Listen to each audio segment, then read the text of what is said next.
Welcome to Project Die Hard Mission Monday Update. My name is Sue Roskoff, and I am an ambassador here with Project Die Hard. And you know what? We are here every Monday night at 6:30 p.m. Central to fill you in on all the things that are going on at Project Die Hard and all the things. Oh my gosh, you're here at a good time because there's a lot going on. Brian's here to give us all those updates, and hang in there because we do have a very special guest joining us tonight as well. First up, though, as always, we do have Brian Gibson here. He is our founder and president, and he's got news. How you doing? Oh, look at that. I'm doing good. See, I'm getting better at this, ain't I? I'm impressed. You've been practicing, haven't you? Yes. All right, folks. Here it is. I can't make it any more simpler. Together, everyone accomplishes more, right? This is where we're sitting for Operation Arizona. I don't know. Can you make that whole thing big? Take us off so people can see this, so I can explain it. There you go. Okay, if you look at the lows, if you're looking at it, it'll be to your right. Those are the signs from Lone Oak Trophy. They did that. A veteran-owned business. Lowe's Carbondale donated the wood for these signs. Thank you. God bless is all I can say to these people. Operation Arizona is our chance to make a very big impression, but we cannot do it without you guys. We still need 6 holes dug, and we still need a in-kind donation of concrete. If I had the funds, it'd be done, guys. But that it is. Last Tuesday, all the paperwork was signed. Nonprofit TV and On the Mark TV are now outreach partners. They're helping us get this mission worldwide. They're doing their part. So, what do you guys got to do? Share our mission. The benefit that we come to an agreement with them, because what's not about us, it's about thanking those who help. All of our community support program members now get a 2-minute commercial that will reach 300 million households. That's huge. What? But we only take the best. Susan here will walk you through the application process because you got to apply. All right. Next, maybe. There we are. Forward Operating Base Rush, September 2nd from 10 a.m. to 2 p.m. Tucson, Arizona started this. Richmond, Virginia has joined them. So if they're making the trip to Makanda, Illinois, how come you're not?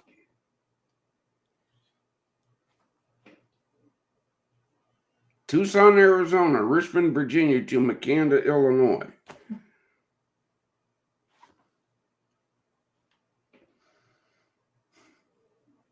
This is how we're going to fill this community support program. Okay. That's how we're going to do it.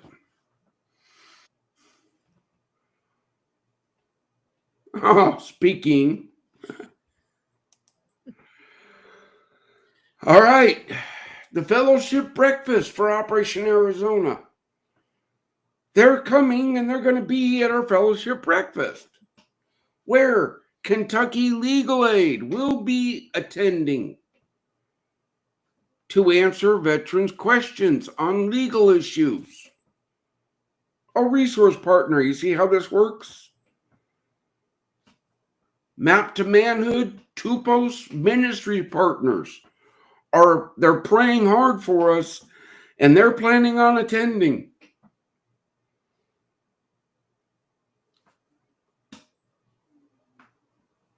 Come join us. You want to learn more? Scan the code. How about this? $22 a month. Scan the other code. Because that is what it's going to take. 90% of every dollar touches a veteran. 10% goes to administration. No leader gets paid. I cannot stress this enough. Now, next Monday, Sue and Kurt are going to be out. You will be, Mark. Hold on. We'll be out water skiing. That's their annual thing they do. But I'm going to be on with Drew Williams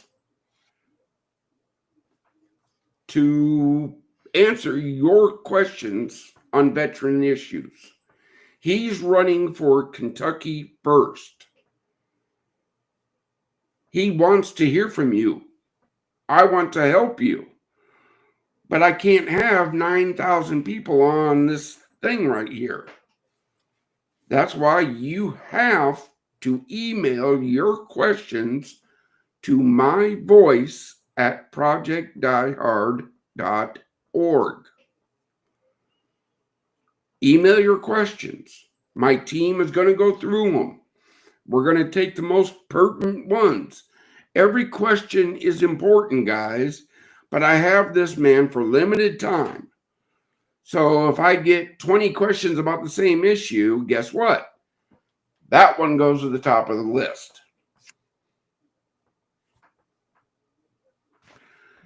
And 3 slides. That was it tonight. Short and sweet, but packed full. But that's me, though. Well,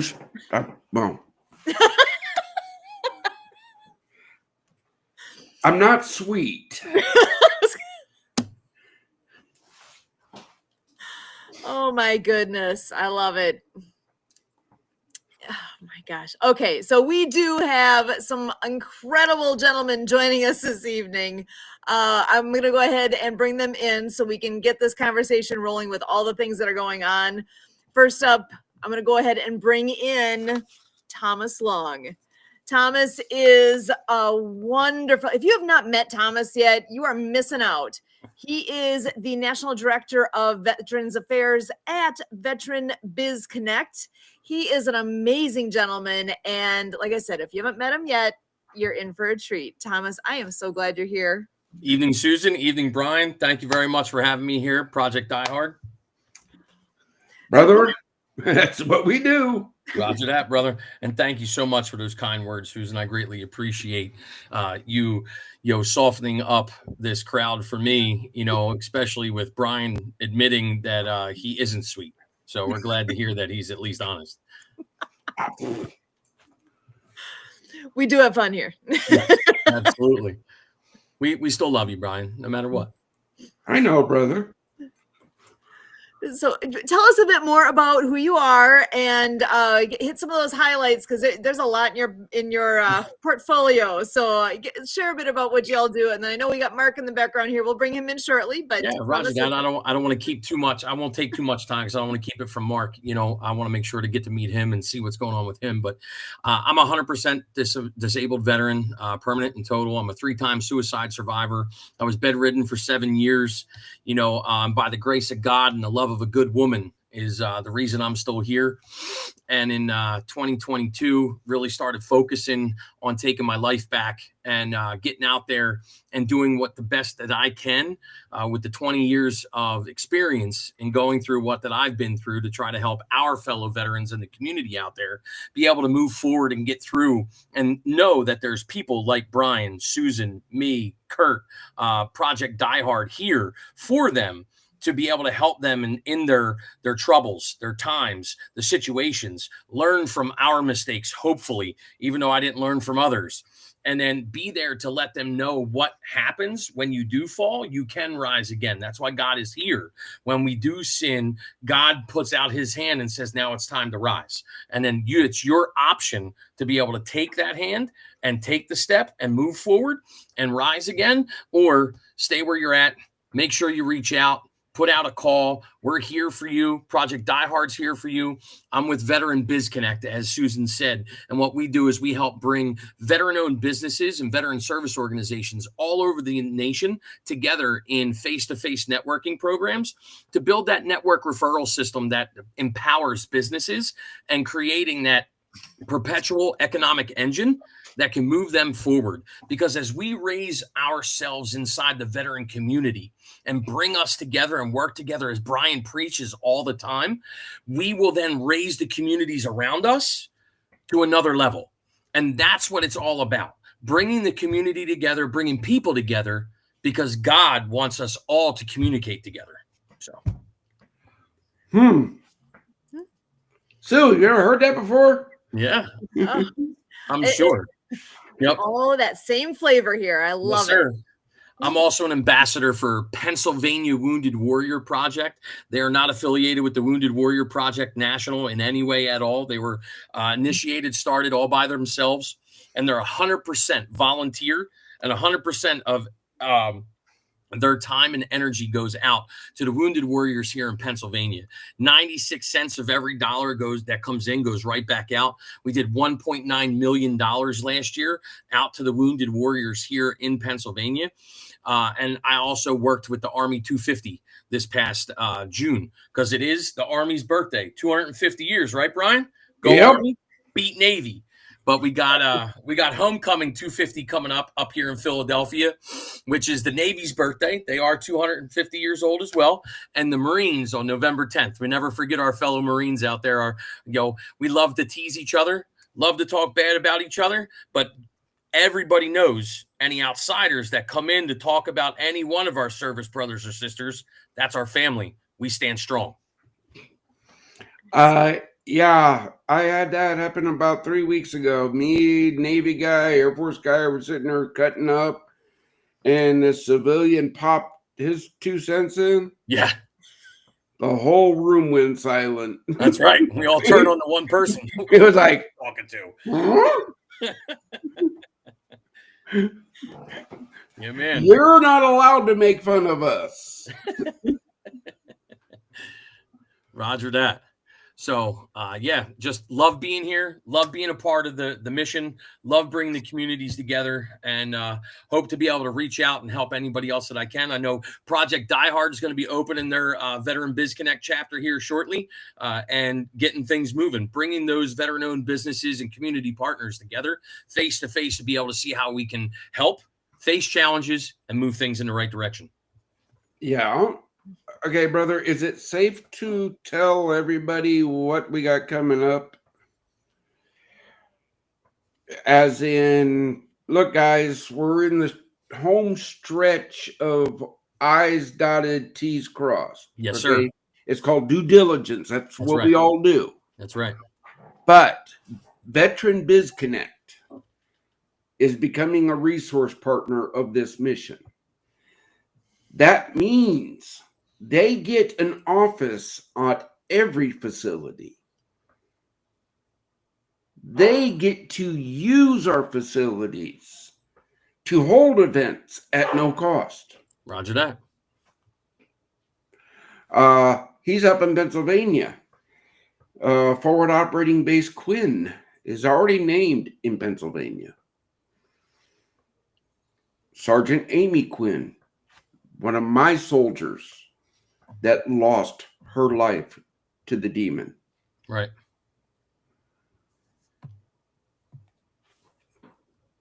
One in every state, folks. This is how it works. We have to build the first one. And now helping us with that is our next guest. He's been on here before, but I love it when he comes in. Bring him in, Sue. Excellent. We have Mark Balin of On the Mark TV joining us here. Mark, how you doing tonight? I thank you very much for having me, Brian. As always, Project Diehard, God bless. Thomas Long, nice to meet you. Matter of fact, just to let you know, Eric Zulli had you on the phone the other day, and I was supposed to connect with you, but it just didn't work out. So I'm glad I'm here connecting with you right now. So this is kind of destiny and fate. So like, that's what Sue does. Those Roscoff beacons of light, we call them. They just bring people together. They have this special. I don't know. I just can't explain it. It's a special entity they have where they just to bring the right people together. So it's an honor to be amongst you guys. So I'm by the way, beat Army because I am USN. Okay. So, hey, It's so all good, brother. It's family love. That's all that matters. Yeah. Navy, Army, Navy. Then the other two guys but Army, Navy. That's all. Well, hey, look, ask me, Army and Navy, because that's it. And the rest of them are just hanging on. The Air Force came from the Army Air Corps, and the Marines have always belonged to the Navy. Yeah, Marines couldn't do anything until we brought them there. Yeah, yeah, they can't do it. Marines can't do anything until we bring them to the place. That's Roger that. So yes. So I was 79 to 83 USN. My father was a 1944 to 1948. So I am what they call a legacy. My father was in the Navy, and then I followed him in the Navy. 35 years later. So Roger that. Well, God bless you. Thank you for your service as well, brother. Oh, right back to you, sir. Just to let you guys know what I bring to the table. So I got some good news. So I own On the Mark TV. I'm the CEO of On the Mark TV, and it's MERC. And I bring 250 to 300 million viewers to what you're doing, your causes.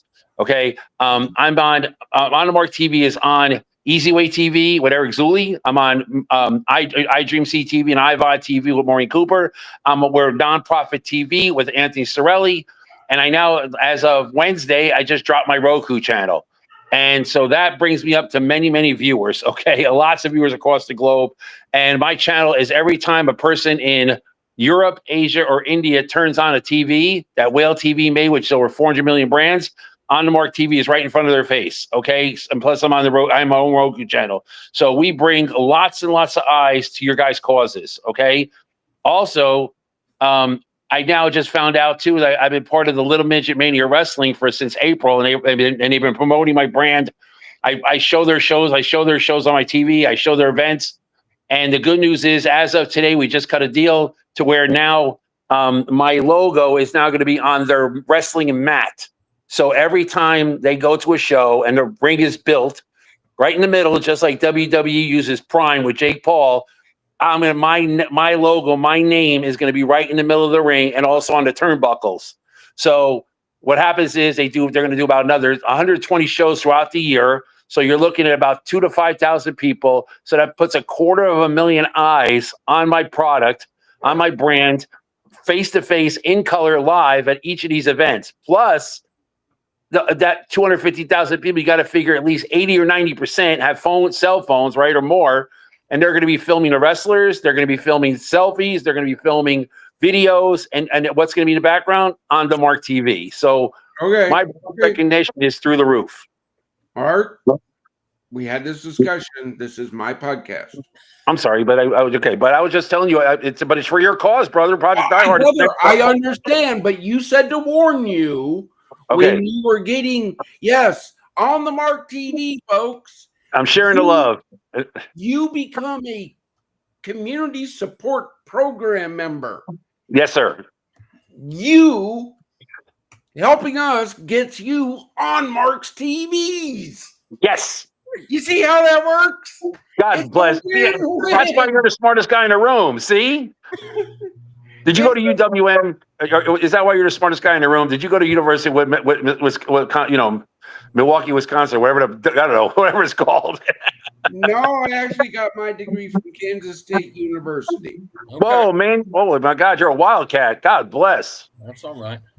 No, We're not- it was re-enlist and finish my degree while on campus. Right? That was a Yes, sir. re-enlistment option at that time. Yes, sir. So I got to spend a whole semester on campus. I had to report once a week to make sure I was alive, but yeah. So I spent a whole semester on Kansas State getting a little rowdy.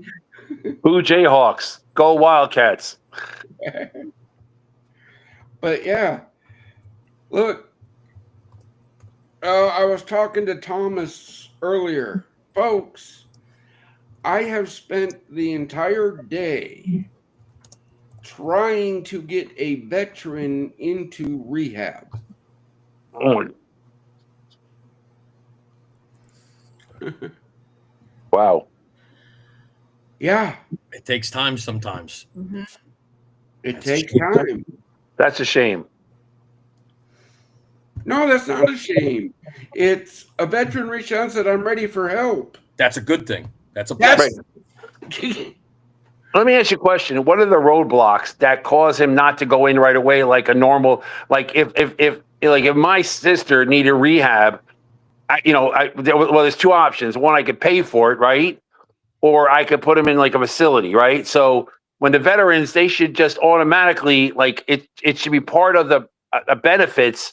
Like when a veteran comes out of the military, they automatically supposed to get psychiatric benefits to help them come back to the real world, right? So shouldn't that rehab part be part of it too? I mean, shouldn't it be? Well, there's different qualifications for that, Mark, and there's different said criteria that they have to meet on certain levels. So if you're going through the VA and you come out and you have an honorable other than honorable or dishonorable discharge or anything along those lines, then you're not eligible for the VA benefits that you would be able to receive to go into to get that you're talking about. But those that have an honorable discharge and have VA benefits, they can find the funding, they can find the facilities that they can utilize. But I believe Brian, takes care of all of us, no matter what our discharge is and where we are or what the circumstances are. So we need other facilities to be able to be open-minded to be able to help. Yeah, well, there are some limits, brother. If you come to us and you are totally dishonorably discharged, I'm sorry, there's nothing I can do for you. I'm sorry. But even less than honorable, it all depends on the backstory. How did that happen? Right. Okay. This veteran vetted, right? Went through the whole thing. Okay. What happened for that veteran to leave the service other than honorable, which it wasn't that big of a deal. Right. He had a dick of a commander. Okay? A lot of us. That's what it boiled down to, folks. We all went through that. Yeah. What about general under honorable conditions? I'm not 100% sure. That could be state by state with the VA. It all depends on what they're going for and what services they qualify depending upon their counties. I get, like I told Brian before, I told Brian before, my Navy career is not something I brag about. It's something I brag about the fact that I served my country, but the career itself was terrible because I had terrible officers and terrible people that didn't. It was a tough time in 1980, and it was not a fun time to be in the military because, Ronald Reagan was trying to do his best, but I don't have the same proud career that you guys had. Believe me, I don't. But I got out on general and honorable conditions because I served so much sea time that they just gave it to me. They let me out early. Yeah, again, that's the whole thing of this, folks, is you guys here online see a snippet of what happens every day in this mission. It's awful. Right? Yeah, you hear me saying share, share, share, pray, pray, pray, volunteer, volunteer, volunteer. Yes, do all those because there's a lot that goes on behind this chair right here. Okay? Susan can attest to some of it because I don't bother my team with things that would bother them. Susan handles the processing of resource partners. She's not the one that handles reaching out saying we have a veteran in need because she has a full-time job. She can't do that. Right. She's pretty good at multitasking. I mean, I never seen anybody have a full-time job and still dedicate so much of her time to the causes. It's just amazing. Oh, Mark, I have nothing but praise for Susan. Oh no, I agree with you 100%. Okay. But you understand when I say I only take the best. God bless you. Right. It was a call, but thank you. I only take the best for my brothers and sisters. I ensure that they get the best. And when Susan can dedicate 24/7, 365 to the mission, I'm sure I will be happy to let her take that on. But look, you never know when a veteran's going to reach out. That's right. I think my main goal right now is I'm not money driven, I'm purpose driven. Okay. Cool. So my purpose right now is to help two people, entrepreneurs and veterans. Okay. That's my two main goals because I'm both. Yep. So my goal is to create your building because if we create that building, if we create that place starting off in Illinois, you know, right next to Kentucky, if we create that building, if we create that resource where they can go there and get the help, get the food, get the sleep, get whatever they need, get attention, have veteran people there to like fill out paperwork for them, have, you know, all this stuff there. If we create that one resource center in your area and then get people to realize what we are doing and then make it where there's one in every single state in the United States, that's the goal, period. Yes. Speak it. and I'm telling you right now, guys. I'm telling you right now. All right. I can literally say it right now. And I spent a lot of time stacking people. All right. Like you stack groceries. I stacked a lot of people. But what happened is I stopped stacking people and I started working with the right people. And I can tell you right now, okay, like I don't want to be like we're all religious people here. We all have faith, but this is not about religion. It's not about religion at all. But like there's certain people in my life right now that I call my Lord and Savior, not because of a God thing or even a Jesus thing or even a faith thing. It's because they came into my life and saved me from hell and the people I was dealing with before. They literally brought me from hell.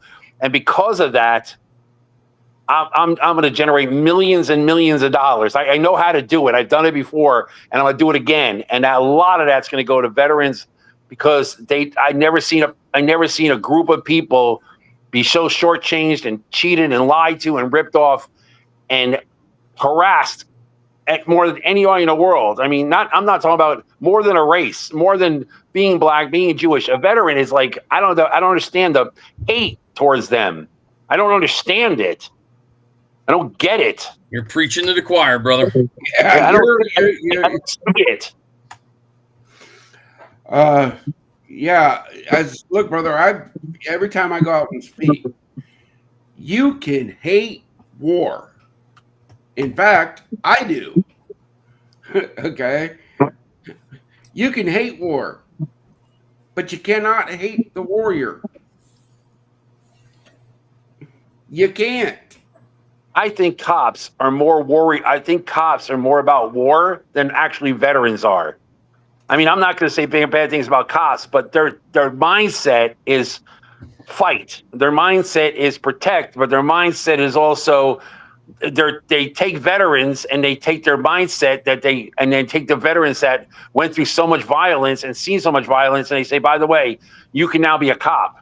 You know what I mean? And that, so what happens is they don't take the best of the best. They take the people. I don't even get it. So, I mean, I'm not going to say anything bad about cops, but it's just they have their mindset's more towards war than an actual veteran is. A veteran's not in there to kill somebody. A veteran's there to protect America. Well, yes. Veterans are not about war. They're about protection and security.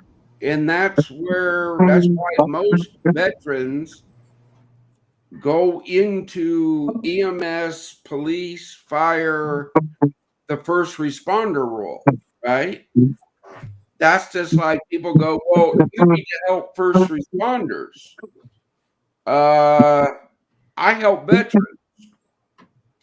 I guarantee there are veterans that are first responders. Oh, yeah. So I'm helping first responders. I'm just not helping your first responders because I help the veteran first responder. Well, I think one of the reasons they go in and learn, one of the reasons they go to EMS, one of the reasons they go to that is because they realize that if their military career comes up short, or it's not the 20-year career that they were expecting, they have a backup plan, and they know they can come out of the military with a job. Because you always need EMS, you always need firemen, you always need policemen. You need those people that are first responders. That's why a lot of male nurses start out in the military and become male nurses, because they're not accepted at first. But if they come out as veterans, they're hired. Thomas, you want to weigh in on that? You're the Vet Biz Connect. Roger that. You know, a lot of the guys, like I work with a lot of first responders that are veterans, that are entrepreneurs, all of the above. You know, firefighters, police officers, EMTs. You know, coming out of the medical field, and I feel that there's a commonality between the veterans and the first responders that Mark was talking about, but it wasn't, I haven't found it as a job commonality, but more a brotherhood commonality, the camaraderie commonality. They go right back into another unit. When you come together with firefighters is just as strong of a core camaraderie as it is in any service. Police officers, same thing. EMTs, I've noticed it's the same thing. So that's what we're looking for, you know, and a lot of the service members either go into that, or they go into a fraternity, they go into a charity, they go into, some other type of group that the veterans are filling in to be able to give back to the community and serve. That's really what I'm seeing. And, you know, where he touched on with the nurses, you, Doc, have more of a knowledge of that than I do there, Brian. Yeah. LPNs, nurses in the military. I'm a mud in the muck medic. I know. Okay. Well, just for everybody to understand where I'm coming from is, yes, you know, a lot of nurses in the Army go into nursing in the civilian world. Okay. I want to say we have the most propensity to have male nurses because the Army pays for nursing school. Right. Right? Yeah. You know, it's pretty simple. Well, my wife's been a nurse for 30 years in Indonesia, Singapore, and the last 20 years in Arizona. And she works at a children's hospital in ECMO, CRT, bone marrow transplant, ICU. And she also works in stroke. And believe me, she comes across a lot of veterans and a lot of homeless people and people like that, and people that have been veterans. And sometimes, sometimes veterans are the toughest people to offer help to. They have this independent mindset sometimes where they have this, and I'm not saying that just what I hear from her, but they have this independent mindset that they want help, they just don't know how to ask for it. Right. Yeah. I'm gonna tell you from personal experience, Mark. 100% correct. 3-time suicide survivor. I continuously kept not wanting to ask for help. even when it was staring me right in the face that I needed it. If it wasn't for my wife and my son that I have now, I wouldn't be here. Because if it wasn't looking at them and saying, oh my God, they need me, stop doing this. This isn't for you. This isn't right for you. And God entering my heart and my mind and opening it up, I wouldn't be here without his grace. I sat on 3 board of directors. I sat on 3 different board of directors for suicide prevention and mental awareness. I sat on 3, and they never, each one of them failed because the people that weren't veterans wanted to make profit, and the veterans just wanted to care. And the entrepreneurs wanted to make profit. Like, where's my profit? Where's my profit? I go, this is a nonprofit for veterans for mental awareness and suicide prevention. Did you expect to get paid? All right. And the only person I know that does, there's one gentleman, his name is Eric Ranks. And I love him because he runs this Project 22, like just like you said, and he does it because of the Project 22, and he also does the coffee thing. And he's he's one of the most prominent people in helping suicide prevention, because right on his coffee actually has a label that says suicide prevention on it. His name is Eric Ranks, and he's awesome. And he also does his coffee, and he's not even military like a lot of people in his family were, but he gives back tremendously to the military. And again, he's the same word. He's that Project 22 thing that I didn't understand at first, and now I do, which is the original number. And I'm not going to say that number in front of Thomas because that's not fair. And now I know the number goes up to say, in the 40s, like you said. Yep. Every day, brother. Every single day. You're not going to offend me by talking about the truth that people out there. I'm not trying to offend you. I just don't need to repeat it. But that's no. And Brian taught me more about it. Yeah. Again, look, 22 is a marketing number. Yep. It's been around forever and a day. Why reinvent the wheel? 22, right? But yeah, you want to get down to the nitty gritty. Susan, Wednesday morning, what do I get? Wednesday mornings, what do I get? I get an email every Wednesday morning from a conglomerate of people I deal with. Statistics. You get the statistics of how many people have committed suicide that day. Well, the average over the week. Right. Wow. Yes. I know the answer to that because I've been in his meetings. Yeah. It goes up and down every week. Yep. But once again, the number we report is a truer number than what the VA will report. And you know why? Because the VA doesn't determine the cause of death. Correct. And not just that. If you die because, like me, I was drinking my face off and tried to jump out of a moving car, they don't consider that. They won't count that as a suicide. They'll count that as a car accident. So motor vehicle statistics. Yep. Well, to boil that down, it's up to the local coroner to determine the cause of death. Now, there's a lot of insurance policies out there still that if it is marked as suicide, won't pay out.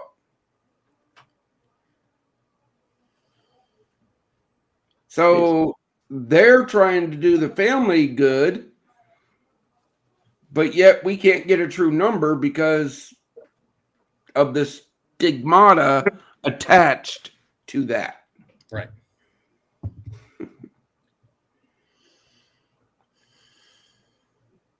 Oh, it's just heart rendering. You know what I mean? It's sadness. I don't even, I live in Arizona and there's over 600,000, or I think the number is even higher than that, veterans living here because of the warmth and the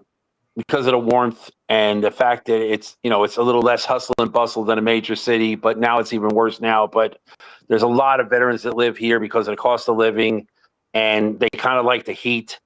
But we have this VA hospital, and we do that. I mean, everybody tries to do the best they can. I belong to numerous veterans beer club and a bunch of other veterans. I go out and support them all the time.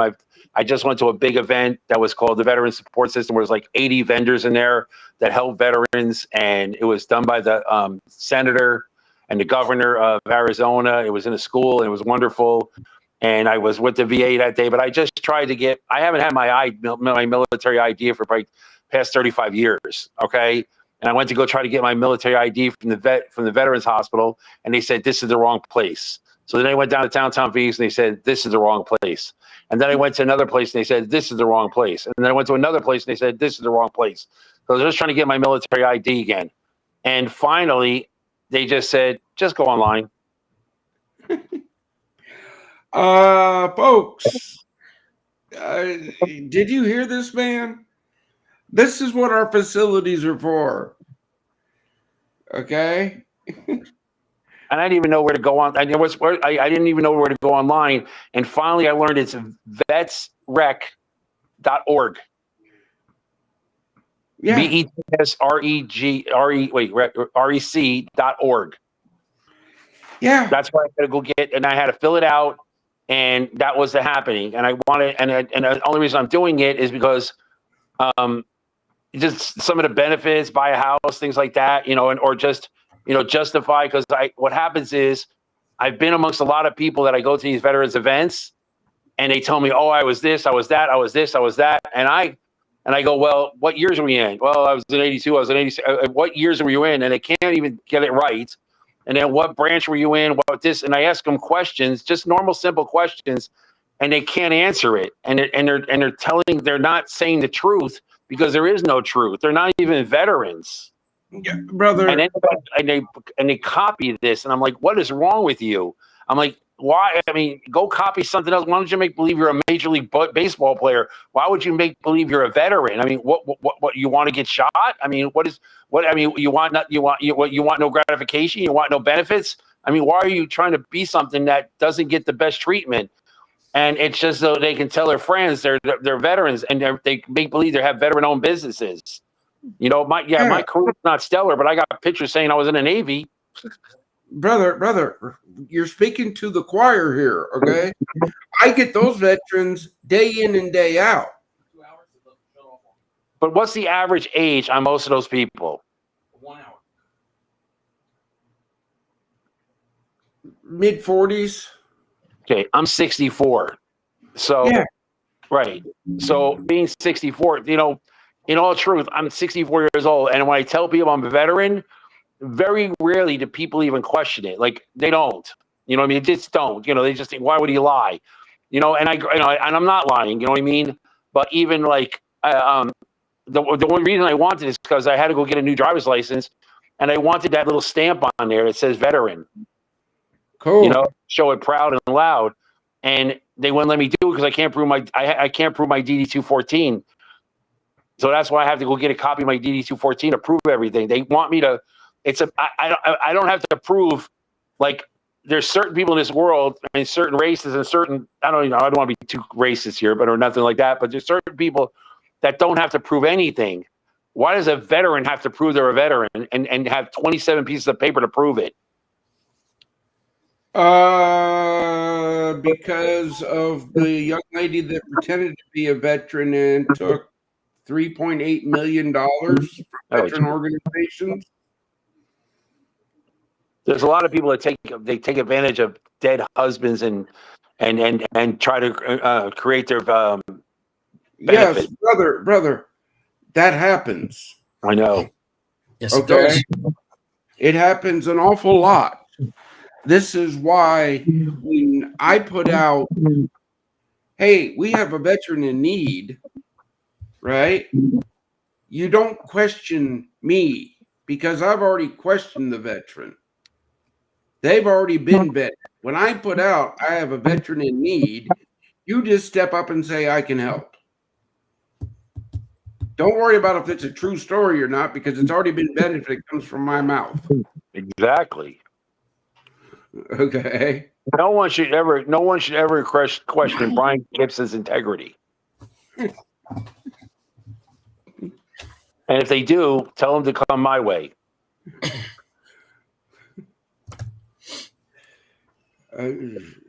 That's my integrity is my father's fault. You know. Really, mine was the opposite. But yes, Yeah. But again, folks, this is to say, I've been putting it out. We boiled it down. Project Die Hard's purpose, part, commission are these facilities. That's what we do. We build them. So Thomas can bring resources, and all of our other resource partners can come, and all of our ministry partners can come, and all the veterans can come and get help, get hope. do you think that your Project Die Hard would flourish more? I mean, this might be more of a geographic question than anything else. But do you think because your address is Paducah, Kentucky, all right? And there's a lot of side jokes about Kentucky, okay? And I'm not going to get into them, but you understand. So, Yeah. so my question to you is: do you think that you would have more help or more financial being if you were, like, say, stationed in Los Angeles, New York, Chicago, Dallas, bigger cities than Paducah, Look, Kentucky? yeah. Aren't Mark, you limited through Paducah, Kentucky? yes, brother, I got it. Right? I'm not being, because I live in. No. I Okay. got it. Yeah, I'm not being offensive. I'm sorry. No, you're not being offensive. Okay. I see. This is a good question. Why am I so adamant about Western Kentucky in rural areas? All those big cities have every veteran resource they can think of. Yeah, but they suck at them. They don't really, even though it's a big city, even though I live 2 miles from a VA hospital, and guess what? Got it, I mean, brother. I'm not going to say anything bad about VA hospital, but I mean, a few years ago, just recently, about 6 years ago, President Obama had to come to Phoenix and go into the VA hospital and say, guys, get it together. You're not doing the right thing. And they had to change their whole entire thought process. The president showed up in Phoenix. Okay. To try to change things. It was not good at all. And now it's gotten better, but it was so bad the president walked in. Brother, that was Obama. That was a couple presidents ago. It's still Phoenix, Arizona has gotten better. Well, but Trump's been here many times, yeah. But they're still on the lower tier of the VA facilities. Okay. Correct. Look, there's good VA facilities. Not saying there's not, but there's also bad ones. Right. You're 100% correct. Well, this is why our facilities go into rural areas where the veteran services aren't. And we all bring them in. Yeah. We should nickname you the Hillbilly Veteran Support Team. Sorry. Sorry. Hey, Mark, bless your heart.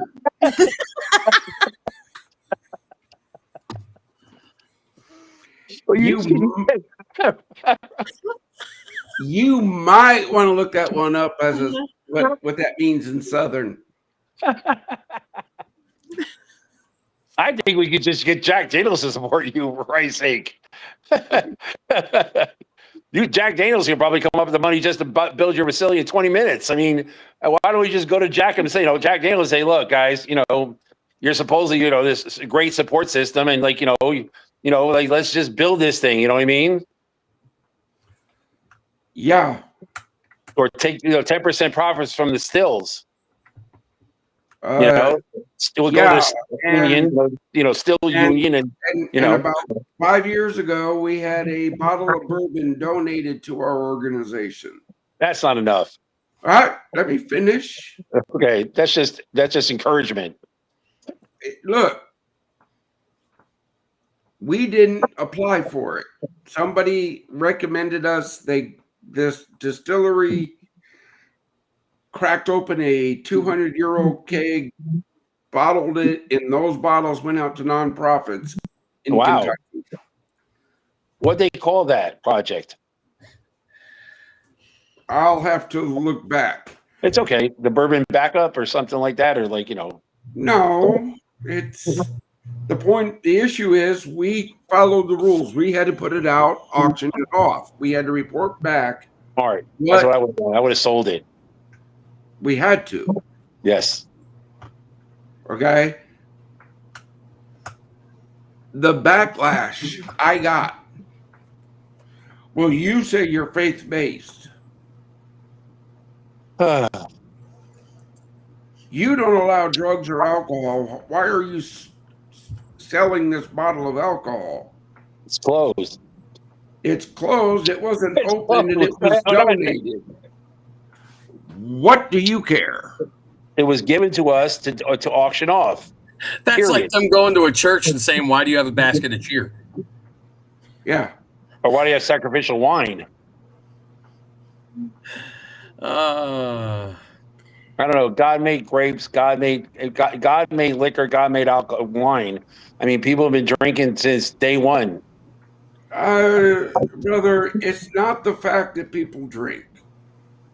It's like in my case, as soon as I have that first alcoholic beverage, my math skills go to shit. How were they before? Terrible. Okay. My point being is this. I'm a recovering alcoholic. There's no such thing as a recovered alcoholic. We are recovering every day. One day at a time, baby. That's it. Okay. Now, why are there no drugs or alcohol allowed within Project Die Hard? Scripture tells me not to lead my brother into temptation. Amen. So, Susan might not have a drinking problem and likes a glass of sherry. But Kurt might be a flaming alcoholic. That would explain a lot. It would. But you see, if they're both residents in a facility, I can't allow one and jeopardize the other. Kurt has addictions, but they're mostly Chipotle.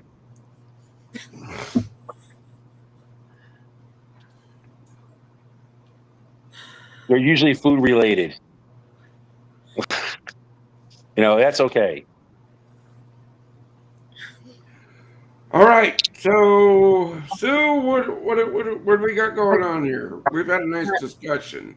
You gonna let the talking head? You gonna let the talking head speak? Well, first up, I want to make sure we backtrack for just a moment because everybody needs to get the take-home message for next week about Operation Arizona is happening. Oh yeah, So, please big tell me about reminder. that because I don't. Yeah, go ahead, please.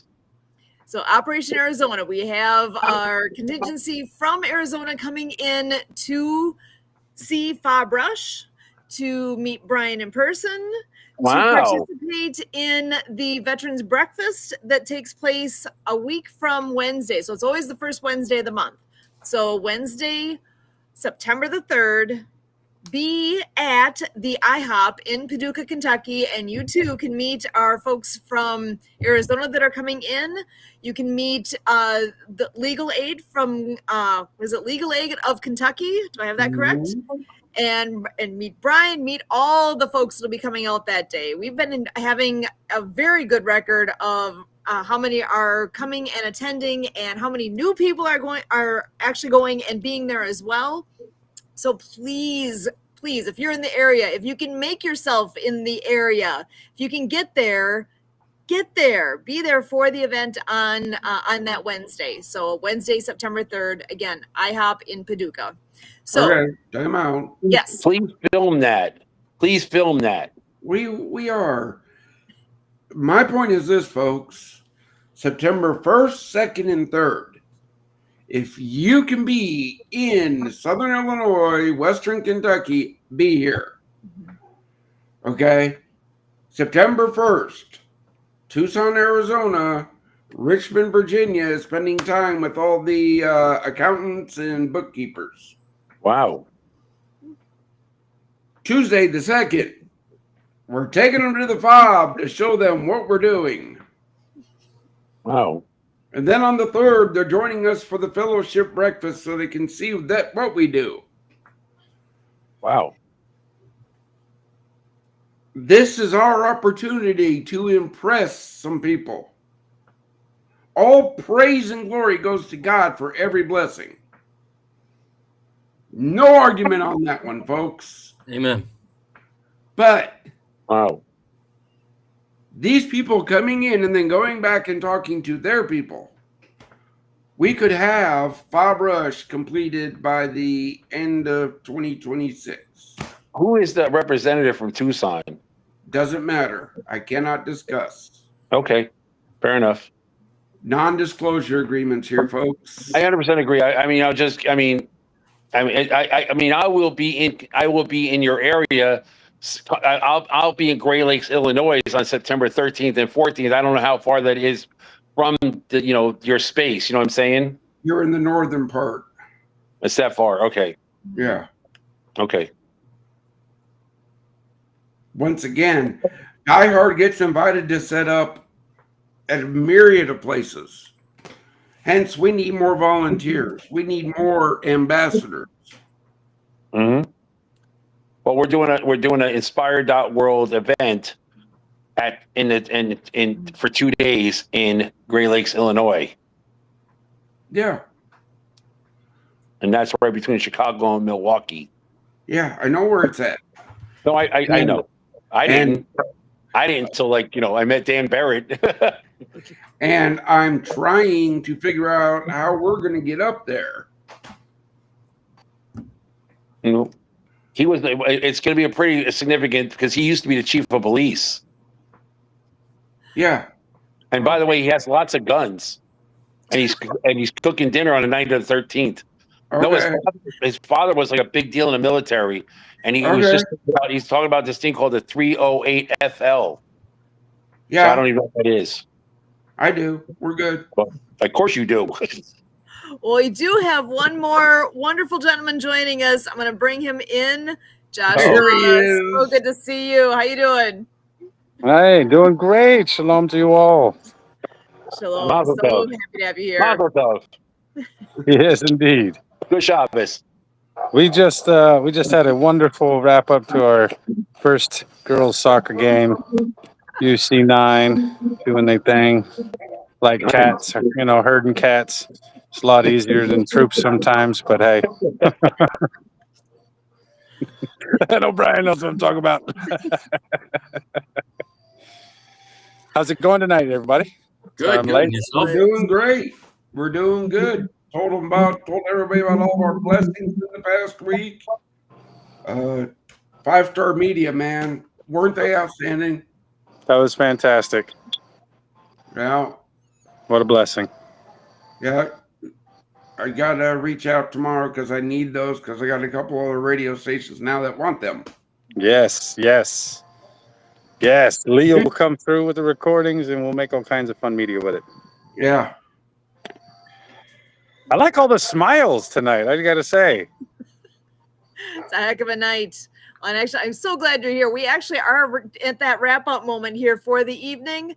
And you guys have been here before. You know what we do? We do need to go around, and I'm going to give everybody a chance here to share your message of hope for our veterans and any final thoughts you have that you'd like to share as well. And Thomas, I'm going to go ahead and start with you tonight.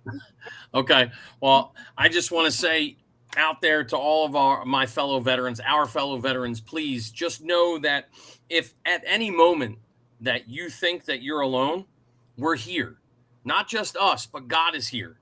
He's here for you. We're here for you. You're never alone, just as you were never alone in the military, in any part of the service. We're here as your battle buddy. We got your 6. Pick up a phone, send out a text, shoot out a message, get a hold of somebody. 988 is there as well. Please never go down the path that I did without taking the chance to reach out, because we're here. God bless. Have a great night. Excellent. Thank you, Thomas. We really appreciate you.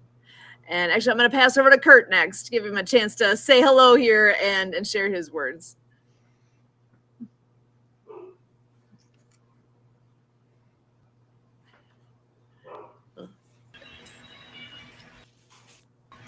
All right. Gab session, GAB, gathering and belonging. When I heard this conversation, there were a lot of examples of how we gather here at Project iHeart, and this is quite a gathering right here. And my message to you is about, I hope everybody here feels their belonging, into the mission, into what we do here. And you out there, you belong here. And we've done a lot of talking here today. Talk the talk, and it's time to walk the walk. And we want to walk this walk with you. We're here on a journey. We're very excited to what the whole history of Project iHeart has been so far. But you haven't seen yet until you plug in here and we help you get your role in the future of Project iHeart and how you can help all your brothers and sisters around the world. You are kind of a big deal. Back to you. Excellent. So, Mark, over to you next.